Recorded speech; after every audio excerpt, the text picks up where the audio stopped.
রাজ্যের অন্যতম মৎস্য নিলাম কেন্দ্র দীঘা মোহনা। প্রায়শই দীঘায় বিভিন্ন ধরনের বিভিন্ন আকৃতির মাছ দীঘা মোহনা মৎস্য নিলাম কেন্দ্রে আসে।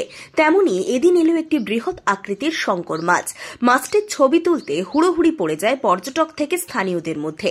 জানা গিয়েছে ওল্ড দীঘার হাসপাতাল ঘাটে ফিশিং বোটে ধরা পড়েছে এই বৃহৎ আকৃতির শঙ্কর মাছের। জালে ধরা পড়ার পর দীঘা মোহনার মৎস্য নিলাম কেন্দ্রে নিয়ে আসা হয় মাছটিকে। তখনই বিশাল আকৃতির মাছটিকে দেখতে এবং ছবি তুলতে হুড়োহুড়ি পড়ে যায় স্থানীয়দের মধ্যে। দীঘায় আগত পর্যটকদেরও ভিড় জমে যায় বাজারে। শঙ্কর মাছটির ওজন প্রায় 500 কিলোর কাছাকাছি বলেই জানা গিয়েছে।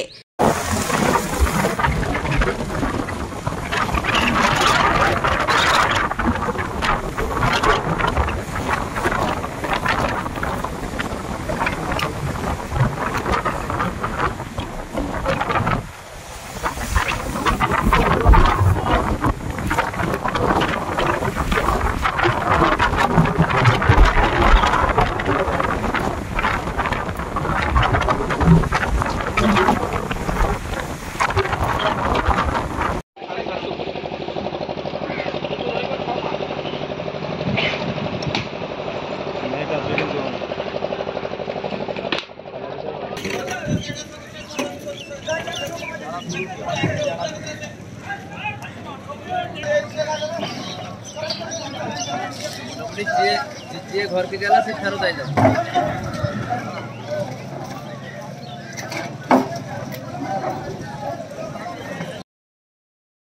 রঞ্জন মাইতির রিপোর্ট, খবর বিসিবি।